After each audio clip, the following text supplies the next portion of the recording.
First of all, welcome to this platform, Youth Farwana. Myself, Tanzila Yaqub, a member of Promotion Department and the host of today's webinar. आज के webinar का हमारा topic है health eating in Ramzan कि हमने अपने health को कैसे मेंटेन करना है। सहरी और अफ्तारी में ऐसा क्या खाना चाहिए कि हम अपनी सेहत को ठीक रख सकें और बीमारी से महफूज रह सकें। तो आपने इस वेबिनार को गौर से सुनना है। अगर किसी का कोई भी क्वेश्चन हो तो वो नोट डाउन कर लें और at the end of webinar वो क्वेश्चन कर सकते हैं। ड्यूरिंग वेबिनार कोई भी डिस्टरबेंस ना क्रिएट की जाए, आप सबसे दरख्वास्त है जी। आज के वेबिनार के बारे में जिन्होंने हमें बताना है वो गेस्ट हैं हमारी मैम सईदा रिदा मोहतरमा, जो कि माहिर न्यूट्रिशनिस्ट हैं एंड प्रेसिडेंट ऑफ यूसर्ड हैं। इसके अलावा डायरेक्टर ऑफ एच&डी डिपार्टमेंट मेडिकल बीट organisation and the most important federal president of Falcon association Pakistan हैं। तो आपने मैम को गौर से सुनना है। हम वेलकम करते हैं मैम सईदा रिदा फातिमा का। अब वो आपको इसके बारे में बताएंगी। Ma'am Saeeda Rida, it's up to you. अस्सलाम वालेकुम।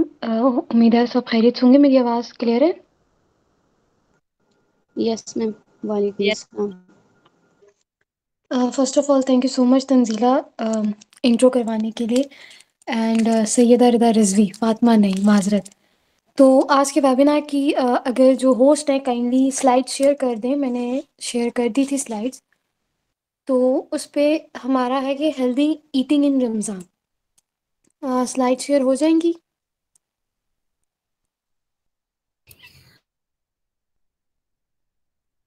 शेयर कर रहा हूँ। ओके। उसके अलावा आप लोगों के कोई भी क्वेश्चंस हो रिगार्डिंग वेबिनार ड्यूरिंग वेबिनार, या तो आप चैट बॉक्स में पूछ लीजिएगा या फिर at the end of the session आप जो है क्वेश्चंस कीजिएगा। तो इंशाल्लाह उम्मीद है कि आप लोग बहुत कुछ सीखेंगे।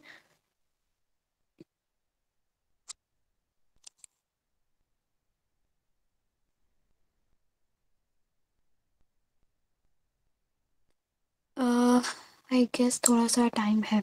चलिए हम शुरू करते हैं। तब तक इंट्रोडक्शन वगैरह तो स्लाइड्स भी शेयर हो जाएंगी।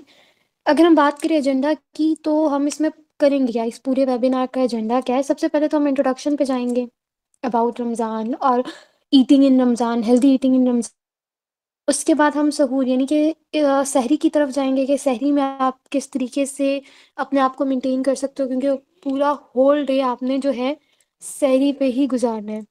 उसके बाद हम इफ्तारी के ऊपर बात करेंगे। इफ्तारी में आप किस तरीके से अपने आप को जो है, क्योंकि आपने पूरा दिन कुछ भी नहीं खाया हुआ, कुछ भी नहीं पिया हुआ, तो किस किस तरीके से अपने आप को मेंटेन करना है वापस नॉर्मल पोजीशन की तरफ। उसके बाद हम कुछ रेसिपीज़ के हवाले से बात करेंगे कि आप कौन रेसिपीज़ फ़ॉलो कर सकते हो सहरी में, कौन सी रेसिपीज़ फ़ॉलो कर सकते हो इफ्तारी में। एक जनरल रेसिपीज़ की तरफ हम जाएंगे। उसके बाद at the end of conclusion अगर हम इंट्रोडक्शन की बात करें है, इसमें हम जो है बहुत सारी बातें करते हैं अपने पूरे, यानी कि आप सुबह सहरी से लेके इफ्तारी तक एक भूख और प्यास की कंडीशन में होते हो। उसमें आपने तय करनी है, अपनी बाकी फिजिकल एक्टिविटीज़ को भी मेंटेन करना है। टाइम में अपनी एक हेल्दी, अपनी एक मेंटेन करना है अपने आप को एक हेल्दी और बैलेंस डाइट के तरीके से, कि किस तरीके से आप हेल्दी और बैलेंस डाइट लोगे कि आप पूरे टाइम अपनी फिजिकल एक्टिविटीज़ को भी टाइम दे सको। अपनी बाकी जितने भी वर्क हैं, पूरा एक शेड्यूल आपका जो है सुबह से लेके शाम तक, उसको प्रॉपर तरीके से किस तरीके से लेके जा सकते हो, क्योंकि हमारी बॉडी जो होती है उस पूरा टाइम वर्क करने के लिए चाहिए, उसको सोर्स चाहिए ताकि वो उसको प्रॉपर न्यूट्रिएंट्स मिलेंगे, तभी वो जाके जो है फंक्शन करेगा प्रॉपर्ली। शाहज़ैन आपकी स्लाइड्स शो नहीं हो रही। अगर उसके हवाले से आप हम बात करें कितनी इम्पोर्टेंट है, हमने जैसा बात की, क्योंकि जब तक आपके अंदर न्यूट्रिएंट्स नहीं है आप सिर्फ इफ्तारी में प्रॉपर न्यूट्रिएंट्स नहीं ले रहे हो, प्रॉपर बैलेंस डाइट नहीं ले रहे हो, तो ऑब्वियसली हमारी बॉडी को एनर्जी ही नहीं मिलेगी, तो हम जो है हमारे अंदर weakness आ जाएगी, हमारे बहुत से मेजर ऑर्गन्स हैं वो डैमेज की तरफ जाना शुरू हो जाएंगे, क्योंकि उनके अंदर से ही जब बॉडी ऑर्गन्स के अंदर से न्यूट्रिएंट्स या मैक्रो न्यूट्रिएंट्स लेना शुरू करेगा, तो आपकी बॉडी उस तरीके से प्रॉपर फंक्शन कर ही नहीं सकेगी जो उसको एक प्रॉपर जो हेल्दी इंसान की बॉडी फंक्शन करती है। अगर हम आगे चलें सहरी की तरफ, सहरी एक ऐसी मील है जो आपने सुबह लेनी है, ठीक है, नमाज फजर से पहले पहले आपने सहरी कर ली, उसके बाद जो है सहरी आपने कर ली, सहरी करने के बाद आपने किस तरीके, क्योंकि हमने जो कुछ करना है हमने सहरी में खाना है, ठीक है। अब आप पूरा दिन जो अपना पूरा दिन की जो बुनियाद रखते हो वो सहरी पे रखते हो, तो आपने इसमें क्या करना होता है, आपकी बॉडी को आपने हेल्दी खाना लेना है, हेल्दी ईटिंग करनी है, किस तरीके से कि आपने पानी अपना जो है वो पूरा रखना है, आपने अपने आप को डिहाइड्रेट होने नहीं देना, क्योंकि अगर हमारी बॉडी डिहाइड्रेशन की तरफ चली जाती है तो आपको डिफरेंट जो है फिर नौजिया, वॉमिटिंग और डिफरेंट कंडीशंस जो है वो शुरू हो जाते हैं। अगर हम बात करेंगे हम अपने आप को किस तरीके से जो है हम पानी पी लें, या हमें ऑब्वियसली कि आप 8 से 10 गिलास तो पी लो सहरी में, तो पूरा दिन किस तरीके से काउंट होगा। बहुत से ऐसे फ्रूट्स हैं,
होल ग्रेन्स लो।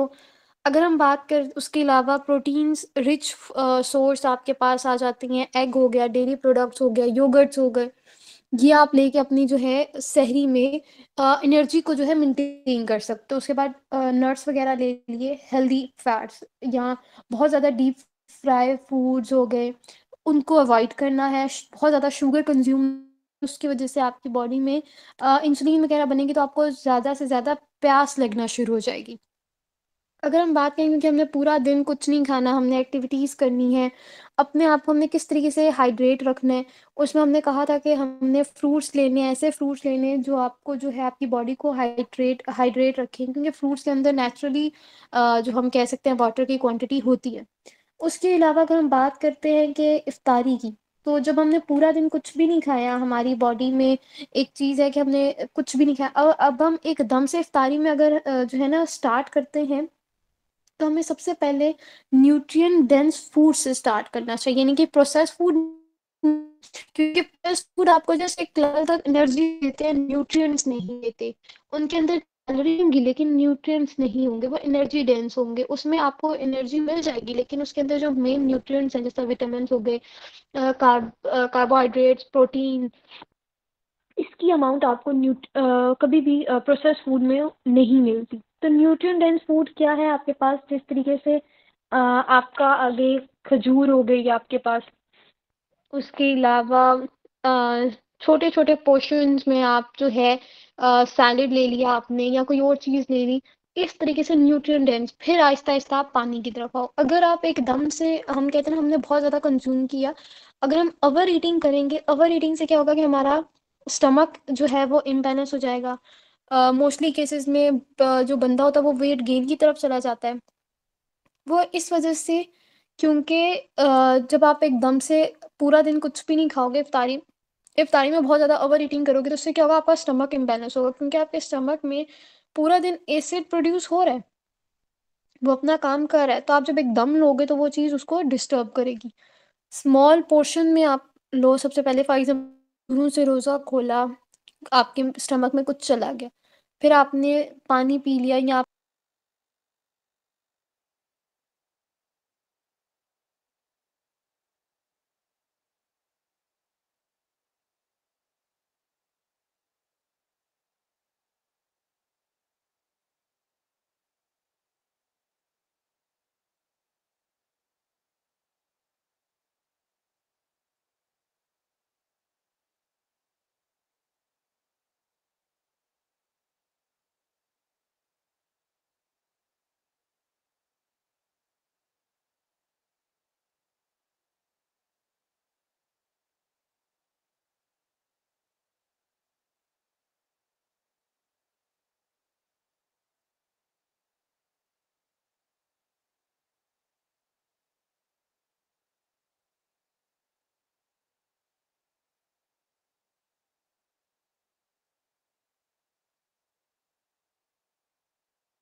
खत्म हो गई थी या मैं लेफ्ट हो गई थी?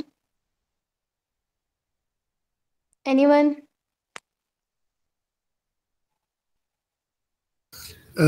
जी मैम, शायद ना आपका इंटरनेट इशू हो गया था, जिस वजह से शायद आपका लेफ्ट हो गए थे। कौन से टॉपिक से मुझे ये कंफर्म कर सकते हैं कि कहाँ से लेफ्ट हुआ था? मैम, हम ना डिस्कशन कर रहे थे इसके बारे में कि हमें जो है ना हेल्दी खाना ना चाहिए, जो कि फिर हमें ऐसी खुराक खानी चाहिए जिसमें हमारा दिन के वक्त इंसुलिन लेवल इंक्रीज ना हो, ताकि हमें ज़्यादा से ज़्यादा प्यास ना लगे जब हमें यहाँ से ज़ैन मैं एक चीज़ करेक्ट करूँ, जिससे हमने बात की इंसुलिन लेवल की, तो ये चीज़ ये थी कि आप जब शुगर कंज्यूम करते हो ना, बहुत ज़्यादा शुगर कंज्यूम करते हो सुबह सहरी के टाइम पे, तो उससे क्या होता है कि आपको प्यास लगना शुरू हो जाती है। इसीलिए कहते हैं कि सुबह सहरी टाइम पे डीप फ्राई चीज़ें हो गई, प्रोसेस चीज़ें हो गई, या शुगरी ऐसी चीज़ जिसमें शुगर की अमाउंट बहुत ज़्यादा है, वो कंज्यूम नहीं करनी चाहिए, क्योंकि उससे ये होता है कि आपकी बॉडी में जब आपको उससे ना प्यास लगना शुरू हो जाती है आपकी बॉडी को, मेटाबॉलिक, क्योंकि हमारा मेटाबॉलिज्म इतना हो जाता है कि आपको प्यास लगना शुरू हो जाती है जब आप शुगर की कंजप्शन हाई कर देते हो। अगर हम बात करें इफ्तारी की, तो मेरे ख्याल से शायद मैं ये डिस्कस कर चुकी थी, एक दफ़ा से ओवरव्यू कर देते हैं। इफ्तारी में जिस तरीके से हमने बात की थी कि हमें एकदम से जब हम इफ्तारी खोलते हैं तो हमें कभी भी बहुत ज़्यादा जो है किसी भी प्रोसेस फूड वगैरह से इफ्तारी नहीं खोलनी चाहिए। हमेशा न्यूट्रिएंट डेंस फूड्स, जिसमें आपके पास आप कर सकते हो कि खजूरें हो गई, फ्रूट्स हो गए, वेजिटेबल्स हो गई, या फिर कोई आपने बना ली, फॉर एग्जांपल अगर हम बात करते हैं स्क्रैम्बल्ड एग्स हो गए या दही हो गई, इस तरह आप जो है यूज़ कर सकते हो इफ्तारी खोलने के लिए, क्योंकि जब आप एकदम से खोलते हो ना इफ्तारी विद प्रोसेस्ड फूड या फिर वाटर की कंजप्शन ज़्यादा ले ली, तो इससे क्या होता है आपका पूरे दिन, क्योंकि आप फिजिकल एक्टिविटी कर रहे हो, आपने कुछ भी नहीं लिया हुआ, तो आपके स्टमक में एसिड है, तो जब आप ओवर ईटिंग करना शुरू हो जाते हो इफ्तारी के दौरान, तो ओवर ईटिंग से आपका स्टमक जो है वो डिस्टर्ब होना शुरू हो जाता है, और जब आपका स्टमक डिस्टर्ब होगा तो ऑब्वियसली आपको एसिडिटी या डिफरेंट इश्यूज आना शुरू हो जाते हैं। उसके साथ साथ जब आप ओवर ईटिंग करते हो, ओवर ईटिंग की वजह से आप वेट गेन की तरफ भी जाते हो, क्योंकि हमारा मोस्टली लोग होते हैं कि बस खा लिया पी लिया और फिर सो गए।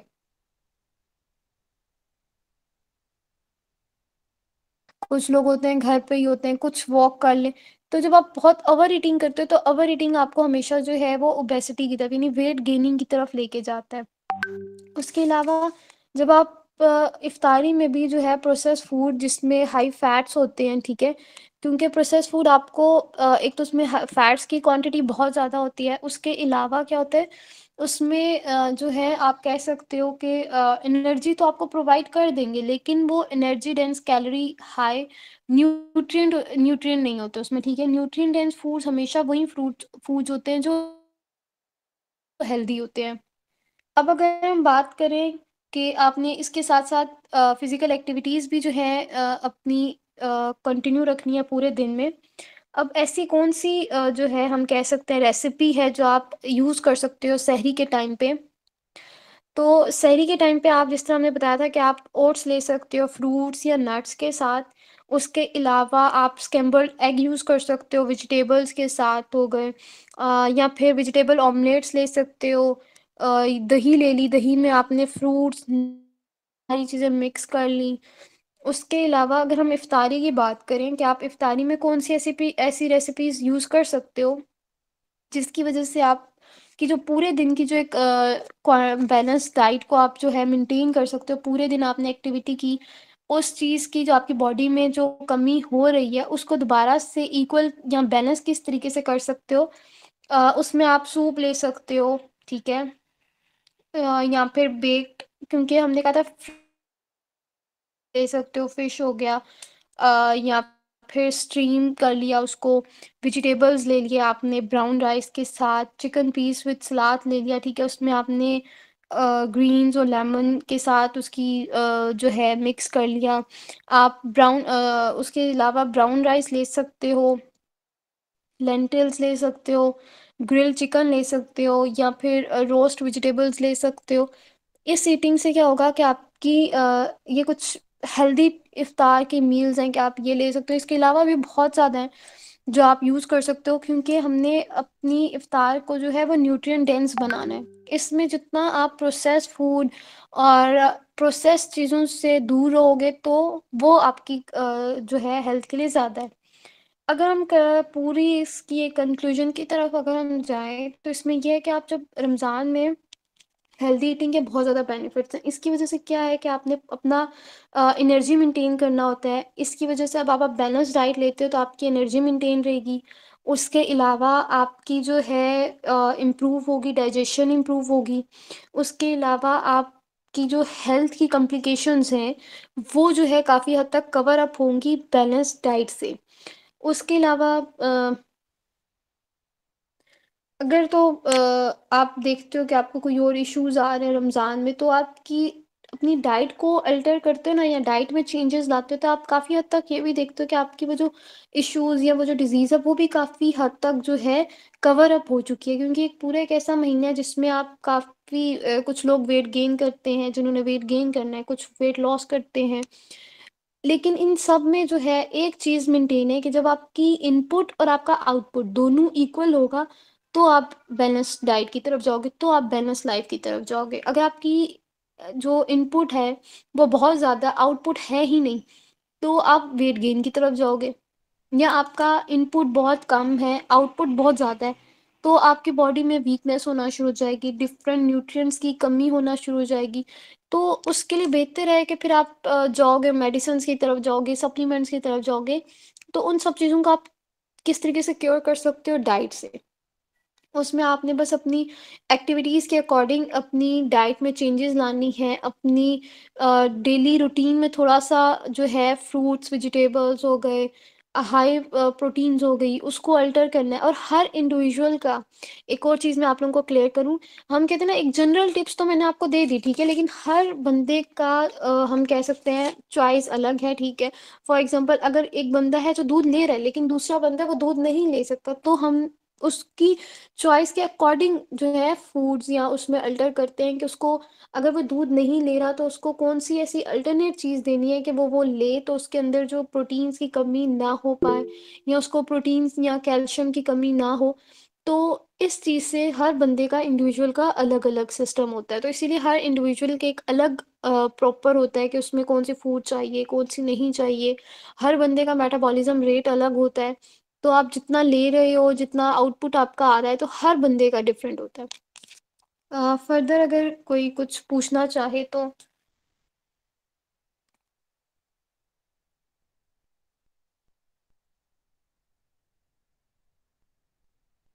जैन आप बेशक एक दफ़ा स्लाइड्स आगे कर लीजिएगा, अगर किसी का कोई क्वेश्चन हो तो, या वो चैट बॉक्स में पूछ ले।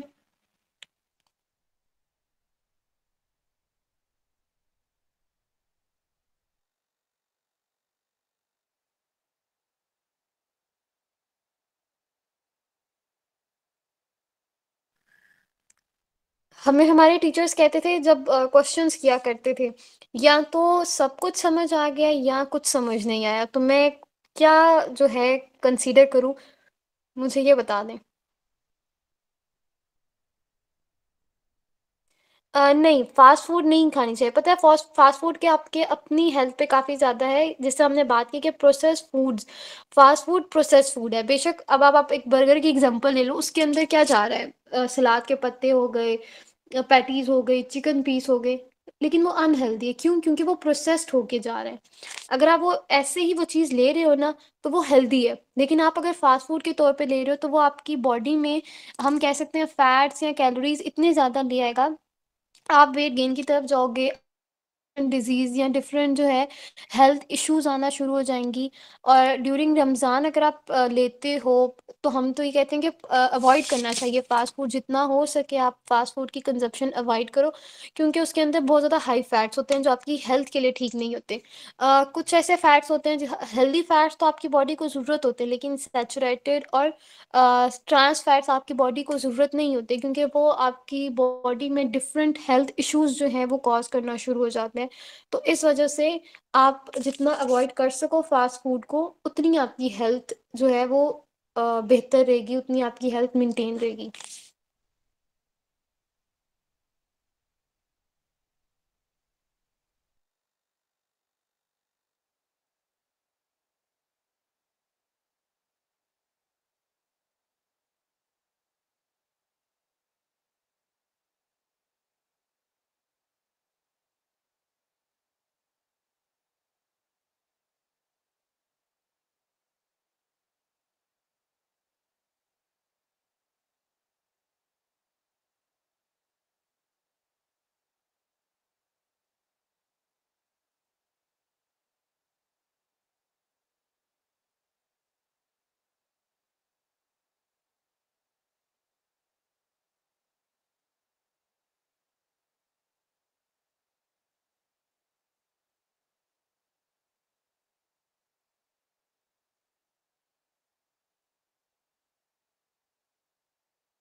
तंज़ीला, जैसे आपने कहा ना कि हम बहुत स्पाइसी चीज़ें बनाते हैं, तो जिस तरीके से हमने बात की कि आप जब इफ्तारी करते हो तो आपने न्यूट्रिएंट डेंस फूड से करना है। जैसे आपने खजूर ले लिए, फ्रूट्स ले लिए, फ्रूट्स के बाद आप थोड़ी-सी क्वांटिटी में ले लेते हो, ठीक है? लेकिन ज़्यादा क्वांटिटी में आप, क्योंकि वो फ्राई फूड है, ठीक है? फ्राई फूड जो होती हैं हाई फैट्स हैं।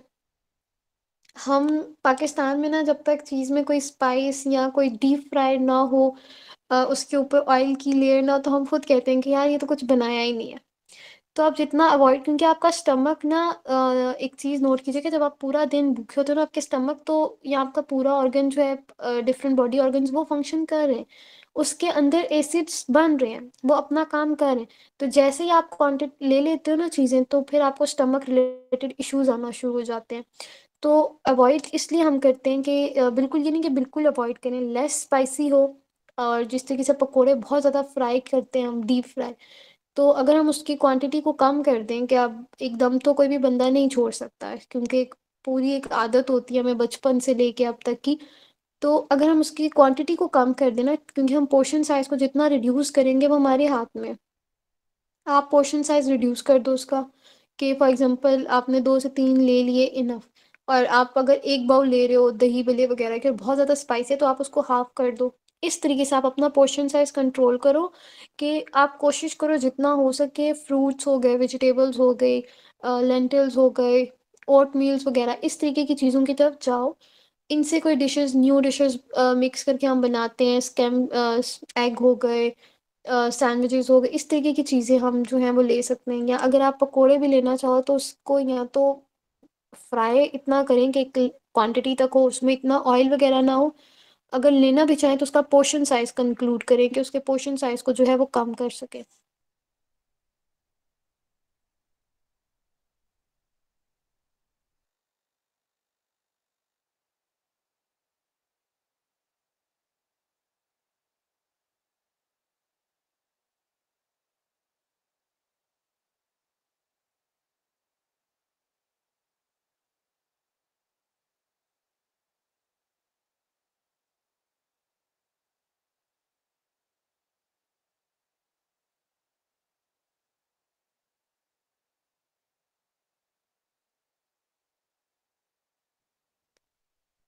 क्योंकि इफ्तार में हर चीज़ जो है आपके अपने हाथ में है, तो मॉडरेट अमाउंट तक आप उसको यूज़ करोगे तो इट्स ओके, लेकिन जब आप उसको बहुत ज़्यादा अमाउंट में लेके जाओगे, तो क्योंकि उसमें फ्राई चीज़ें हैं, हाई कैलोरिक फूड है, तो काफ़ी डिफरेंट प्रॉब्लम्स की तरफ लेके जाता है। जिस तरीके से कुछ लोगों में वेट गेन हो जाता है, कुछ लोगों में ब्लॉटिंग होना शुरू हो जाती है, किसी में स्टमक इश्यूज़ होते हैं।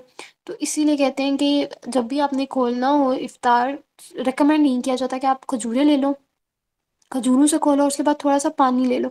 उसके बाद आप अपनी बैलेंस डाइट की तरफ वापस आना शुरू हो जाओ।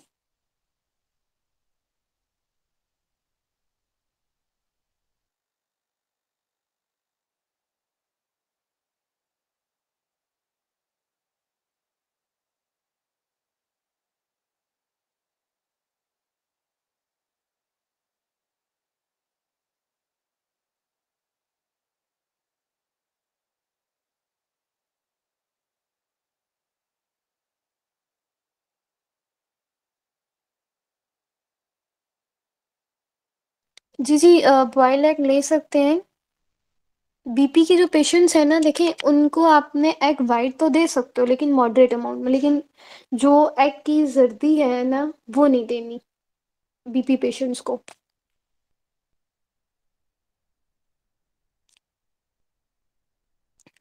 एक और क्वेश्चन आई गेस ऊपर किसी का गया है, मैंने वो देखा नहीं है, कोई योगर्ट का, काइंडली अगर वो क्लियर कर दें।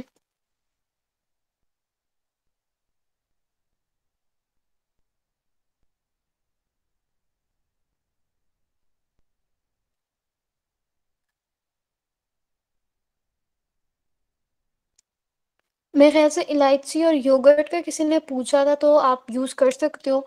ये आपकी डाइजेस्टिव हेल्थ के लिए काफ़ी ज़्यादा जो है, आप कह सकते हो इसका बेनिफिट है, काफ़ी हेल्पफुल होती है। उसके अलावा जिस तरीके से होता है ना कुछ लोगों को कि ब्लोटिंग हो गया या गैस हो गई या इंडाइजेशन हो गई, तो वो यूज़ करें तो उससे इनको काफ़ी ज़्यादा रिलीफ मिल सकता है। उसके अलावा हम कह सकते हैं इसका एक एंटी इन्फ्लेमेटरी प्रॉपर्टी भी है, आप कह सकते हो। उसमें ये आ जाता है कि मतलब आपकी जो इलायची है उसके अंदर ऐसी आप जब उसको योगर्ट में ऐड करते हो तो आपकी इन्फ्लेमेशन जो होती है ना बॉडी में, उसको रिड्यूस करता है। फॉर एग्जांपल आपको डिफरेंट हेल्थ और हेल्थ डिजीज़ेज़ जो होती हैं उससे प्रिवेंट करता है। एंटी इन्फ्लेमेटरी आप इसको कह सकते हो। उसके अलावा ऐसे एंटीऑक्सीडेंट्स उसमें प्रोड्यूस होते हैं जो आपके लिए काफ़ी ज़्यादा बेनिफिशियल होते हैं, जिस तरीके से आपको आपकी बॉडी को ना प्रोटेक्ट करते हैं किसी भी डैमेजेस से, या फिर बूस्ट करते हैं आपकी आप कह सकते हो एनर्जी को। आपका जो इम्यून सिस्टम है उसको काफ़ी ज़्यादा सपोर्ट करता है, और आपके इम्यून सिस्टम को जो है वो बूस्ट करता है, ताकि आप जितने भी इन्फेक्शन या डिजीज़ है उसके अगेंस्ट जो है हेल्प कर सको।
जी होप सो सबको समझ लग गई होगी।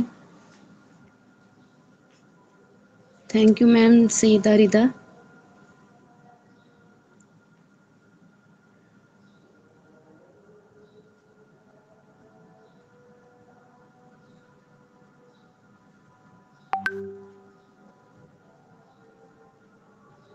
तो इंशाल्लाह आप सबसे मिलते हैं अगले वेबिनार में।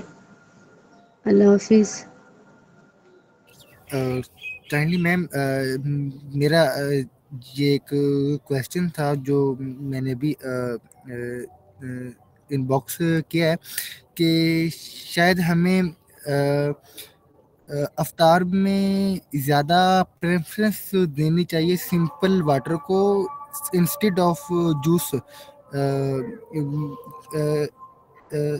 आप की राय क्या है भला मेरे इस क्वेश्चन पर, इस राय सही पर? सही शाहज़ैन, सॉरी शाहज़ैन, शाहज़ैन अगर आप पानी यूज़ करते हो ये हेल्दी चॉइस है, लेकिन अगर आप जूस वो यूज़ कर रहे हो जो फ्रेश जूस है, ठीक है, तो उसके अंदर विटामिन और ऐसे न्यूट्रिएंट्स हैं जो आपकी बॉडी में चाहिए, ठीक है, तो हाई कैलोरिक भी हैं तो आप उसको कंज्यूम कर सकते हो, लेकिन उसमें शुगर की क्वांटिटी लेस करके। लेकिन अगर आप आर्टिफिशियल यूज़ कर रहे हो या फ्लेवर ड्रिंक्स यूज़ कर रहे हो तो उसमें है कि आप पानी यूज़ करो तो वो ज़्यादा बेस्ट है। मैम बट हमारी सोसाइटी में फ्रेश जूस का कंसेप्ट बहुत कम है, क्योंकि हम ज़्यादातर फ्लेवर्ड जूस इस्तेमाल करते हैं, या फिर आप ये भी कह सकते हैं हम ज़्यादातर टैंक को तरजीह देते हैं या फिर स्क्वैश को। तो मेरे ख्याल से उनसे ज़्यादा बेहतर है कि हम सिंपल वाटर या फिर हम फ्रेश फ्रूट्स का खुद से जूस बनाकर वो हम इस्तेमाल करें। जी, जी। शाहज़ैन जैसे आपने बताया कि हमारे ना कल्चर में ये चीज़ बहुत इन है, क्योंकि आप अगर कमर्शियल देखें तो आपको कमर्शियल में फ़ास्ट फूड्स या प्रोसेस्ड फूड को इतना इस तरीके से आपके सामने पेश करेंगे कि यही न्यूट्रिएंट डेंस फूड्स हैं, इसी में बहुत ज़्यादा एनर्जी है। ऑल्दो उसमें अगर हम फूड्स की बात करें तो उसमें एनर्जी है, कैलोरीज़ हैं, लेकिन उसके अंदर न्यूट्रिएंट नहीं है, ठीक है? वो आपको काफ़ी ज़्यादा हेल्थ डिज़ीज़ की तरफ लेके जाते हैं। इसी तरीके से अगर हम बात करें फ्लेवर्स की, ठीक है, जैसा टैंग हो गया या इस तरह के जितने भी प्रोडक्ट्स हैं, वो आपको ये शो करेंगे कि ये बहुत ज़्यादा न्यूट्रिएंट डेंस है, ऐसा सच नहीं है, ठीक है, उसके अंदर न्यूट्रिएंट्स उस तरीके से नहीं होते, लेकिन हमने उसको हम कहते हैं ना, हमने अपने कल्चर का हिस्सा बना दिया, ठीक है। हम हेल्दी चीज़ों की तरफ नहीं जाते हैं, हम उस चीज़ की तरफ जाएंगे जो चीज़ हमें प्रोडक्ट को कमर्शियली आपके के सामने रिप्रेजेंट करेंगे, उसको इस तरीके से कमर्शियली लेंगे कि हमारे घर में, हमारे ज़हनों में ये चीज़ है कि ये लेंगे तो इट्स इनफ। अगर तो वो है, यानी कि जैसा टैंग या इस तरह के फ्लेवर चीज़ें आप यूज़ करते हो, तो उससे बेहतर है कि आप सिंपल पानी या फ्रेश जूस लो, तो वो बेस्ट है।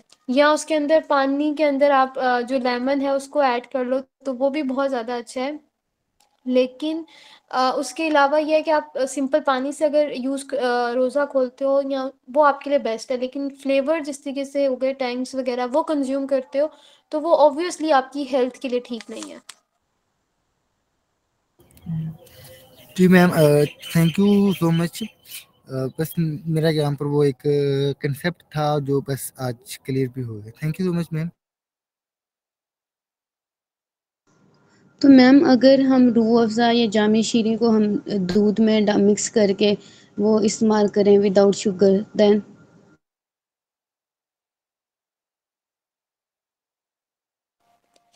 वो देखिए, अगर हम बात करें प्रिपरेशन पे, तो वो हर्बल है, ठीक है? आप अगर वो यूज़ कर सकते हो एक मॉडरेट अमाउंट में, आपने जैसे बात की दूध में यूज़ कर रहे हो, तो वो दूध का फ्लेवर चेंज करने के लिए यूज़ कर रहे हो, तो वो उस तरीके से ठीक है। लेकिन उसके अंदर शुगर वगैरह बहुत ज़्यादा एक क्वांटिटी में होता है, तो आप उसको मॉडरेट अमाउंट में यूज़ करो तो वो बेहतर है।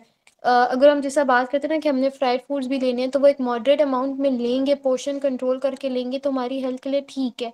इंस्टेंट के हम प्रेफर करते हैं कि सिंपल उस चीज़ को लें तो। मैम अगर हम आलू बुखारा इमली का जूस इस्तेमाल करते हैं तो वो अफ्तारी के लिए कैसा रहेगा?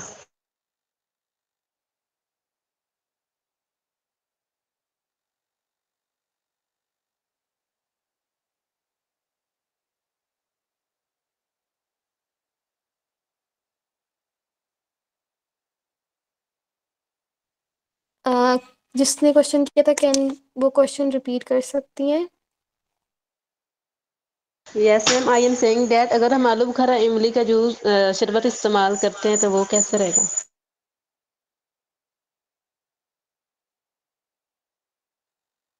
आप यूज़ कर सकते हो क्योंकि उसके अंदर एंटीऑक्सीडेंट काफ़ी ज़्यादा होते हैं, ठीक है। विटामिन सी उसके अंदर काफ़ी ज़्यादा होता है जो आपकी डाइजेस्टिव हेल्थ के लिए यूज़ हो सकता है। जिससे अभी हमने ऊपर बात की थी, जिससे एक क्वेश्चन आया था कि इलायची को अगर हम योगर्ट में यूज़ करते हैं तो उससे क्या होगा।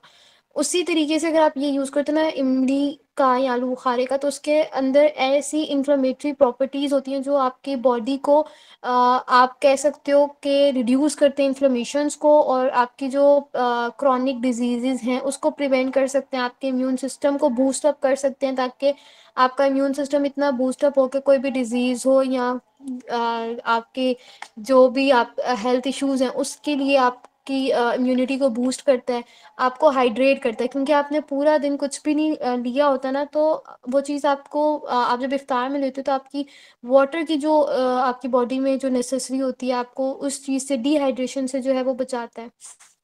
इंस्टेंट के आप यूज़ कर सकते हो एक लिमिटेड अमाउंट में। उसका भी आप अगर हम कहेंगे ना कि बहुत ज़्यादा लेंगे, ओवर ईटिंग या ओवर कंजप्शंस करना शुरू हो जाएँगे, तो उसके काफ़ी ज़्यादा साइड इफ़ेक्ट आपकी बॉडी पे आना शुरू हो जाते हैं। ओके मैम, जज़ाकल्लाह।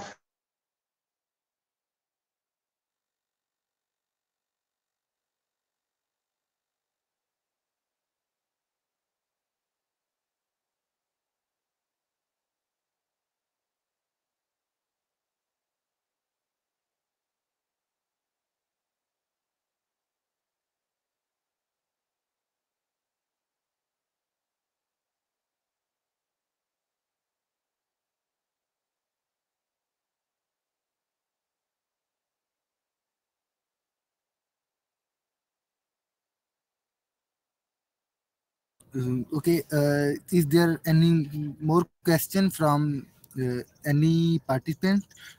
चूँकि कि मेरे ख्याल से अभी हमें एंड करना चाहिए। अगर किसी का क्वेश्चन है तो वो अपना हैंड रेज करके क्वेश्चन कर लें।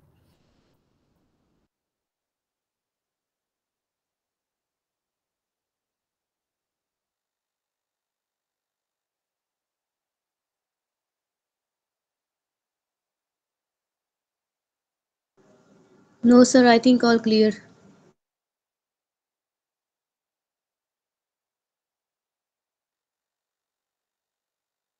ओके, ठीक है। देन मैं मीटिंग एंड करता हूँ। And thank you so much ma'am Saeeda Rida साहिबा ने हमें माशाल्लाह बहुत अच्छा गाइड किया है, और रमज़ान की के बारे में, और रमज़ान